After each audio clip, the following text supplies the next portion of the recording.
MP Chhattisgarh में हूं आपके साथ सरिता तिवारी और अब देखिए हमारी खास पेशकश ग्राउंड जीरो से ग्राउंड रिपोर्ट। प्रदेश के कृषि मंत्री कमल पटेल आज खंडवा में हैं और उनसे हम बात करते हैं। खंडवा उपचुनाव को लेकर क्या कहेंगे? खंडवा लोकसभा उपचुनाव हमारे नंदू भैया सांसद के कोरोना में उनका स्वर्गवास होने के कारण ये सीट रिक्त हुई है और भारतीय जनता पार्टी ने इस उपचुनाव में भारतीय जनता पार्टी के कर्मठ कार्यकर्ता जो पहले जिला पंचायत अध्यक्ष रहे उनको उम्मीदवार बनाया है श्री ज्ञानेश्वर पाटिल जी को। और निश्चित रूप से ज्ञानेश्वर पाटिल एक साधारण किसान परिवार से और कार्यकर्ताओं के बीच का नेता है और उनके नेतृत्व में हम चुनाव जीतेंगे। करने में इतनी देर क्यों? देखिए देर का है कि समय के उसके अनुसार भी फार्म भरने के अंतिम तारीख के पहले करना पड़ता है और ये राजनीतिक हमारे नेतृत्व के ऊपर निर्णय है। और भारतीय जनता पार्टी जो कार्यकर्ताओं को टिकट देती है, परिवारवाद नहीं चलता है यहाँ। और कांग्रेसी यहाँ पर एकजुट हुए हैं, एक जाजम पर आए कह रहे हैं कि हम परिणाम भी अब जो है अच्छा ही लाकर दिखाएंगे। कांग्रेस डूबता जहाज है और जितने कांग्रेसी हैं ये पूरे डुबाने में लगे। 60 साल इन्होंने लूटा है और इसलिए कांग्रेस को पूरी तरह से डुबा। लखीमपुर के मामले पर लखीमपुर देखिए एक दुर्घटना है। भीड़ ने, आप भी कहीं जा रहे हो पत्रकार और भीड़ आप पे हमला कर दे तो आप अपनी जान बचाओगे, भागोगे और भागने में आदमी ध्यान नहीं रखता, एक्सीडेंट हो गया। लेकिन फिर भी मैं कह रहा हूँ कि अगर जानबूझ के चढ़ाई गई है तो कार्रवाई होगी, क्योंकि अपराधी की कोई जात नहीं होती, कोई पार्टी नहीं होता, कोई धर्म नहीं होता है। अपराधी अपराधी होता है और अपराधी के साथ वैसे ही व्यवहार किया जाएगा, लेकिन किसी निर्दोष को भी सजा नहीं दी जाएगी। यह है भारतीय जनता पार्टी। दूध का दूध और पानी का पानी होगा, जांच चल रही है। बहुत बहुत शुक्रिया। तो ये थे मध्य प्रदेश के कृषि मंत्री जिन्होंने बेबाक तरीके से लखीमपुर के मामले पर भी अपनी राय रखी। पेट्रोल और डीजल के दाम लगातार आसमान छूते हुए नजर आ रहे हैं। मध्य प्रदेश की राजधानी भोपाल में पेट्रोल की अगर बात की जाए तो इस समय आप एलईडी स्क्रीन में देख सकते हैं कि डीजल 101 रुपये पॉइंट 17 पैसे, इसके साथ ही पेट्रोल जो है वो 112 रुपये पॉइंट 07। यहाँ पे लगातार जो है पेट्रोल और डीजल के दामों में बढ़ोतरी हो रही है। इससे हर वर्ग जो है वो खासा परेशान नजर आ रहा है, क्योंकि प्रतिदिन जो है 30 से 35 पैसों का जो है इजाफा होता हुआ नजर आ रहा है। इससे महंगाई जो है वो 7वें आसमान में छू चुकी है और आम जनता जो है वो खासी परेशान हो रही है। कुछ लोग भी मौजूद हैं, उनसे भी बातचीत करेंगे। ये बताएंगे लगातार पेट्रोल डीजल के दामों में बढ़ोतरी हो रही है। हाँ, बढ़ोतरी हो रही है, बहुत परेशानी हो रही है। करीबन डीजल पेट्रोल होना चाहिए 70 रुपये लीटर, तो भी सही है पब्लिक के लिए। मैं काफ़ी रोज डेली पेट्रोल के दाम बढ़े जा रहे हैं, तो ये गलत है। डेली 30 पैसे बिल्कुल बिल्कुल बिल्कुल सीधे तौर पे, क्योंकि 101 रुपये डीजल हो चुका है और इसके साथ ही जो पेट्रोल है वो भी 112 रुपये प्रति लीटर यहाँ पे राजधानी भोपाल में मिलता हुआ नजर आ रहा है। वहीं मध्य प्रदेश के कई ऐसे जिले हैं जहाँ पर पेट्रोल के जो दाम है वो 116 रुपये प्रति लीटर और इसके साथ ही अगर बात करें एक्स्ट्रा प्रीमियम जो पेट्रोल है वो 120 रुपये प्रति लीटर मध्य प्रदेश की राजधानी सहित जो मध्य प्रदेश के जिले हैं वहां पे मिलता हुआ नजर आ रहा है। तो इससे आम जनता हर वर्ग जो है खासी परेशान है, क्योंकि महंगाई जो है वो 7वें आसमान को छू चुकी है। रोजाना पेट्रोल और डीजल की बढ़ती कीमतों ने आम इंसान की जेब पर सीधा सीधा असर डाला है। पेट्रोल डीजल की कीमतें जो हैं वो थमने का नाम नहीं ले रही हैं। फिर से जो है पेट्रोल के दाम में वृद्धि हो गई और आज जो सादा पेट्रोल है वो 114 रुपये 10 पैसे छिंदवाड़ा में बिक रहा है और जो स्पीड पेट्रोल है उसकी कीमत 118 रुपये 25 पैसे है। वहीं जो डीजल है वो 103 रुपये 4 पैसे का हो गया, यानी 103 रुपये पार कर चुका है डीजल प्रति लीटर। आम इंसान बेहद परेशान है बढ़ती महंगाई से। जानते हैं, उपभोक्ता हैं, उनसे पूछते हैं कि कितना फर्क जो है उनकी जेब पर पड़ रहा है। देखिए लगातार जो है पेट्रोल के दाम बढ़ रहे हैं, कितना आपकी जेब पर असर पड़ा है? खर्चा कितना बढ़ रहा है? बहुत खर्चा बढ़ रहा है, जेब पे असर मतलब बहुत ज़्यादा डिफेक्ट पड़ रहा है, जिससे मतलब महंगाई, पेट्रोल इतना महंगा हो गया है, इंसान की उतनी इनकम नहीं हो पा रही है और पेट्रोल डलाएं या फिर क्या करें, परेशान है बहुत ज़्यादा। एक और उपभोक्ता, उनसे जानते हैं कितनी तकलीफ जा रही है उनको पेट्रोल डीजल के बढ़ते दामों से। सर लगातार जो है डीजल पेट्रोल के दाम बढ़ रहे हैं, कितना फर्क पड़ रहा है जेब के ऊपर? फ़र्क तो बहुत पड़ रहा है, मगर हमारे बोलने से कम थोड़ा हो जाएगा। आपके बोलने से कम नहीं होगा। क्या कहना चाहेंगे दिल्ली सरकार को? क्या बोलेंगे, कुछ नहीं बोल सकते हम। देखिए, बिल्कुल इनका साफ कहना है कि हम कुछ नहीं बोल सकते, हमारे कहने से पेट्रोल डीजल के दाम कम नहीं हो जाएंगे। ये पीड़ा है आम इंसान की जो महंगाई से त्रस्त हो चुका है।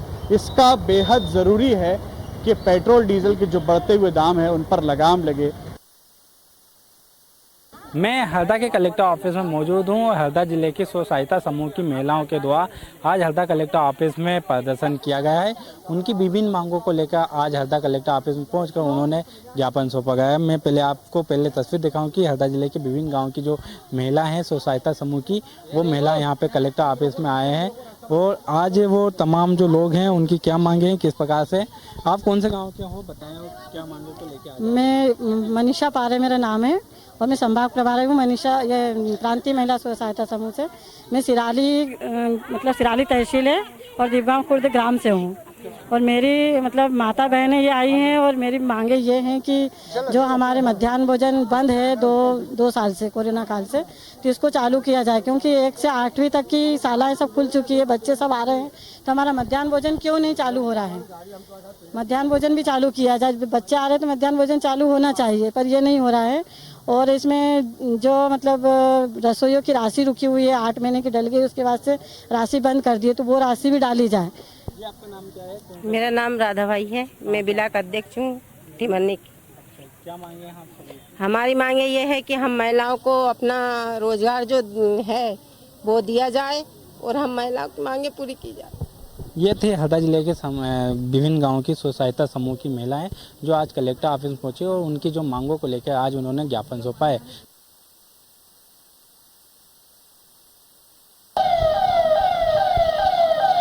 हरदा में आगामी त्योहारों को लेकर आज हरदा में पुलिस विभाग के द्वारा शांति मार्च एवं पैदल मार्च फ्लैश करते हुए पैदल मार्च निकाला जाए और मैं आपको सीधी तस्वीर दिखाऊं कि हरदा के जो पुलिसकर्मी हैं वो आज हरदा में पैदल मार्च करते हुए सभी बाजारों में निकले और सभी लोगों से शांति व्यवस्था बनाने हेतु अपील की जा रही है और जो पुलिस के जवान हैं वो यहाँ पे पैदल मार्च करें और सभी से जो आगामी त्यौहार है उसको लेके यहाँ पे पैदल मार्च किया जाए और सभी आज हरदा पुलिस के द्वारा हरदा पुलिस कंट्रोल रूम से हरदा के चांडक चौराया, नारायण टाकीज एवं अन्य बाजारों में निकलते हुए आज पैदल मार्च किया जाए क्योंकि हरदा में जो आगामी दिनों में त्यौहार है उसी के मद्देनजर आज पुलिस के द्वारा पैदल मार्च निकाला जाए। बड़ा प्यारा सजा है तेरा द्वार भवानी, भक्तों की लगी है कतार भवानी। आज से नवरात्र की धूम जो है पूरे देश में शुरू हो चुकी है। मैं छिंदवाड़ा के शैलपुत्री मंदिर में खड़ा हुआ हूँ। आप देख सकते हैं 27 वर्ष पहले जो है माँ दुर्गा ने यहाँ पर स्थान जो है वो अपना धारण किया था, यहाँ पर उन्होंने वो विराजी थी और इस मंदिर की मान्यता इतनी ज़्यादा है कि दूर दूर से लोग भक्त यहाँ आते हैं और अपनी मन्नतें जो हैं वो पूरी कराते हैं। एक बड़ी बात इसमें सामने ये आ रही है कि षष्ठी के दिन यहाँ पर 21 तोले का स्वर्ण मुकुट जो है माँ दुर्गा धारण करने वाली है। एक बार मैं आपको माँ दुर्गा की तस्वीर दिखा देता हूँ। बड़ी खूबसूरत ये माँ दुर्गा की तस्वीर यहाँ पर जो है मूर्ति जो है वो यहाँ स्थापित है। 27 वर्षों से ये मूर्ति यहाँ पर स्थापित है। यहाँ जो इस मंदिर की देखरेख करते हैं, यहाँ जो तमाम नवरात्र की व्यवस्था देखते हैं, मैं उनसे जानता हूँ कि कहाँ से भक्त यहाँ आते हैं, किस तरह जो है यहाँ अपनी मनोकामनाएं पूरी करवाते हैं। देखिए लगातार जो है शैलपुत्री जो मंदिर है माता का, यहाँ लगातार लोग आते हैं। कहाँ से लोग आते हैं, क्या इसकी मान्यता है? यहाँ पर संपूर्ण नगर के दर्शनार्थी तो आते ही आते हैं, लेकिन USA, कनाडा, महाराष्ट्र से काफ़ी श्रद्धालु अपनी अपनी मनोकामना कलश यहाँ स्थापित प्रतिवर्ष कराते हैं और माँ विशेष रूप से माँ के इस दरबार में जिनकी गोद नहीं भर रही है, जिन्हें बच्चे नहीं होते हैं, उनकी मनोकामना माँ पूर्ण करती है। और काफ़ी लोगों ने अपना नाम ना बताते हुए ये भी कहा है कि जो भी भक्तों ने यहाँ पर अपनी जो इच्छा रखी है माँ के चरणों में, माँ ने उन्हें पूर्ण किया है। और इस संक्रमण काल के दौर में जय माँ। बिल्कुल जो है वृट वृक्ष के नीचे माँ दुर्गा यहाँ पर स्थापित हैं। जिसको भी अपनी मनोकामना पूरी करवानी है वो माँ के चरणों में आए और अपनी मनोकामना जो है उनके चरणों में रख दे तो ज़रूर शैलपुत्री माता यहाँ से उसकी मनोकामना पूरी करती हैं। वहीं जो है शासन प्रशासन ने भी कोविड गाइडलाइन के तहत दुर्गा महोत्सव नवरात्र मनाने की इजाज़त भक्तगणों को दे दी है। नवरात्रि के दूसरे दिन मां ब्रह्मचारिणी की पूजा होती है। हम इस समय रायसेन जिले के भोजपुर विधानसभा के ग्राम गोदावल में स्थित मां कंकाली के मंदिर में मौजूद हैं। मां कंकाली का मंदिर करीब 400 साल पुराना बताया जा रहा है और कहा जाता है यहाँ से दूर दूर से भक्त यहाँ अपनी मनोकामना पूर्ण कराने आते हैं और मां से जो मांगते हैं वो मिल जाता है। वैसे भी मां कंकाली का अलग ही महत्व है। हमारे साथ मंदिर के पुजारी मौजूद हैं। हाँ, ये हम उनसे जानते हैं इस मंदिर का क्या इतिहास है और भक्तों की मनोकामना किस प्रकार पूरी होती है। जय तुम देवी चामुंडे, जय भूतारती हारिणी, जय सर्वगते देवी कालरात्रि नमस्तुते। यह साक्षात माँ कंकाली का दरबार है। यहाँ सभी भक्तों की मुराद पूरी होती है। बताते हैं 1731 में गांव के पटेल हरनाम सिंह मीना जी थे, उनको स्वप्न आया था कि मुझे यहाँ से निकालो, तो उनने आकर के यहाँ से मैया का खुदाई करवा के निकलवाई और यहाँ मंदिर का ये जो है निर्माण करवाया। सभी लोग मिल के मंदिर का निर्माण आज ये जो है चल रहा है। हम लोग यहाँ पर हम रचना नगर भोपाल से आए हैं और करीब 12-13 वर्षों से यहाँ आ रहे हैं और ख़ासियत तो यह है कि यहाँ तो मनोकामनाएं पूरी होती ही हैं और अष्टमी नवमी पे ख़ास तौर से हम लोग आते हैं, लेकिन भीड़ अभी थोड़ी सी कम है, इसलिए अभी 2-3 सालों से शुरू में ही आना शुरू कर दिया है हम लोगों ने और हम लोगों की मनोकामनाएं पूरी हुई हैं। तो और माँ कंकाली माता मंदिर एक प्राचीन मंदिर है और माता जी का इतिहास भी बड़ा विचित्र है। 1731 में जहाँ हरलाल जी पटेल एक बुजुर्ग थे, उनको माता जी ने सपना दिया। उनने ग्रामवासियों को बताया कि मुझे ऐसा ऐसा सपना आया। ग्रामवासियों को बुजुर्गों को लेकर उनने उस जगह पर खुदाई की। खुदाई में माता जी की प्रतिमा मिली, ब्रह्मा विष्णु महेश जी की प्रतिमा मिली और सभी ग्रामवासियों के सहयोग से उन्होंने माता जी का 1731 में मूर्ति की स्थापना की। शारदीय नवरात्रि का आज दूसरा दिन है और माता के दरबार में लोगों को अब आना और प्रसाद चढ़ाना और मन्नतें मांगने का दौर भी शुरू हो गया है। हम इस समय अशोकनगर जिले के तूमैन गांव में, ये बहुत प्राचीन नगरी किसी जमाने में हुआ करती थी और मां विंध्यवासिनी का दरबार यहाँ बहुत लंबे समय से है। हमारे साथ में मंदिर के पुजारी जो है मिश्र जी हैं, उन्हीं से जान लेते हैं कि इस मंदिर की क्या खासियत है और कितना पुराना है। तो पहले तो आपको बहुत बहुत शुभकामनाएं और धन्यवाद, आप इससे जुड़े।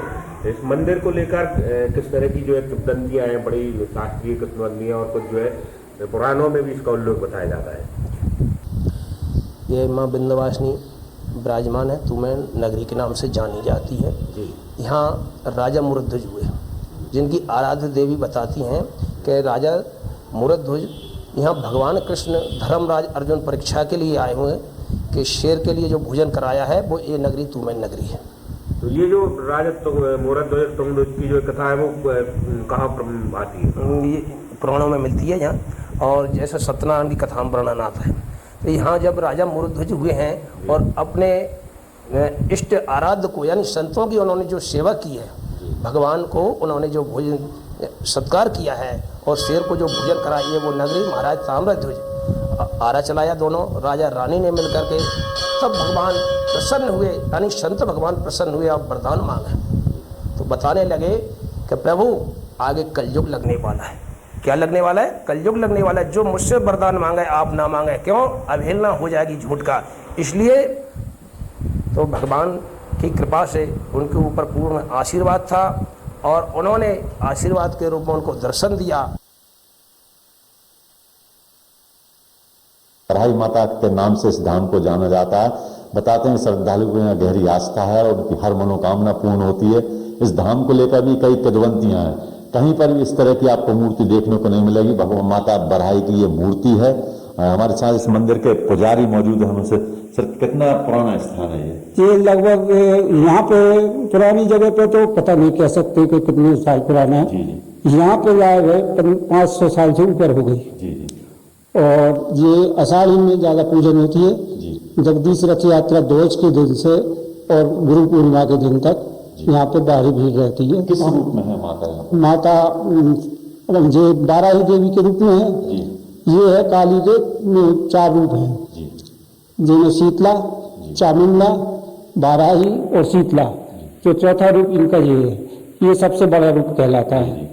पुराने स्थान से यहाँ कौन लेके आए? पुराने स्थान हमारे पूर्वज लोग लेके आए थे। जी, किस वजह से?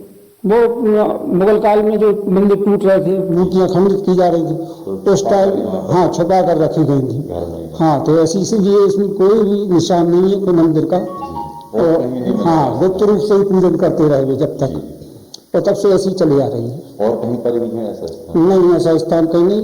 एक में सुना है, हमने अभी देखा नहीं है कि यहाँ से आरोल के पास में है माता मुंडेरा करके गांव, वहाँ पे भी इन्हीं का स्थान बताया जाता है। माता बराही का ये स्थान है, सैकड़ों साल पुराना स्थान है। पहले जिस स्थान पर ये मंदिर था वहां से मुस्लिम आक्रताओं से बचाने के लिए खंडित जो मूर्तियां वो कर रहे थे, मंदिर मूर्ति खंडित कर रहे थे, उससे बचाने के लिए यहाँ पर छिपा कर इन मूर्तियों को रखा गया था। घर में तिवारी परिवार के घर में ये माता बराही की मूर्तियां स्थापित है, उनके साथ अन्य देवी देवता ही विराजमान है। बड़ी दुर्लभ प्रतिमा है यहाँ पर। ऐसा छत्तीसगढ़ की राजधानी रायपुर को स्मार्ट बनाने की कवायद जारी है। बाकायदा रायपुर स्मार्ट सिटी लिमिटेड यहाँ पर काम कर रहा है और छत्तीसगढ़ की राजधानी को स्मार्ट सिटी बनाने के लिए प्रयासरत है। इस समय हम सबसे जो कि सिविल लाइन एरिया है, राजभवन के पास हम हैं। इस राजभवन के पास एक ऐसा पोल लगा हुआ है, आप इस पोल को देख सकते हैं। ये पोल क्या है? इस पोल को देखकर क्या आप बता सकते हैं कि ये किस लिए लगा है और क्यों लगा है? यहाँ पर दिखाया गया है स्मार्ट सिटी का बोर्ड, जिस तरीके से देख सकते हैं कि मोर Raipur people powered smart city. तो L&T कंस्ट्रक्शन द्वारा ये पोल लगाए गए हैं। ये कि जानकारी मतलब देना चाहिए कि किस यूज में है या बोर्ड लगाना चाहिए। आप अगर गैस करेंगे तो क्या लगता है आपको, ये क्या है? कुछ सेंसर वगैरह है? सेंसर या फायर सिस्टम टाइप कुछ लग रहा है। ये बहुत ज़्यादा समझ नहीं आ रहा है। जैसा कि इन्होंने बताया कि ये फायर सिस्टम टाइप का या कुछ ऐसा हो सकता है, लेकिन इन्हें भी नहीं पता है कि ये है क्या सर ये सिस्टम? ये ECB का सिस्टम है सर। आप कौन बोल रहे हैं? जी, मैं अनुराग सुरतिया बोल रहा हूँ। सिस्टम है क्या सर? ये यहाँ पे लगा हुआ है। ये ECB बॉक्स है। ECB बॉक्स है, इमरजेंसी कॉल बॉक्स। इसमें क्या है, जैसे कोई दिक्कत हो गया, कोई दुर्घटना हो गया, तो इसको वो करके आप सूचना दे सकते हैं, हम आपको लाइव दे सकते हैं। सर, तो इसमें कोई जानकारी का आपको बोर्ड लगाना चाहिए ना सर। यहाँ पे तो लोगों को पता भी नहीं है क्या चीज़ है ये। लोगों को लग रहा है जनमित्र केंद्र हो या लोक सेवा केंद्र, सरकार के द्वारा आम आदमी की सुविधा के लिए इनको बनाया गया, लेकिन लंबे समय से इन पर पदस्थ कर्मचारियों के द्वारा लोगों को परेशान किए जाने की समस्या और शिकायतें नगर निगम आयुक्त ग्वालियर को मिल रही थी, जिसको लेकर उनके द्वारा टीम गठित की गई और टीम के द्वारा औचक निरीक्षण इन जनमित्र केंद्रों का किया गया। तो 8000 से अधिक लंबित प्रकरण इन पर पाए गए, जिसके बाद नगर निगम आयुक्त किशोर कान्याल के द्वारा एक्शन मोड में आते हुए 3 से 4 लोगों को नोटिस थमाया गया है। उन कारण पूछा गया कि अगर इस तरह के काम आप पर करेंगे तो आप पर आगे चल के कार्रवाई होगी, जिसके बाद किशोर कान्याल के द्वारा जनमित्र उपायुक्त एवं उपायुक्त राजस्व को इन 8000 प्रकरणों को 3 दिवस के अंदर निराकरण करने की दिशा निर्देश दिए। जल्द ही से जल्द इन जो भी लंबित प्रकरण हैं उनको राजस्व टीम के द्वारा निराकरण किया जाएगा।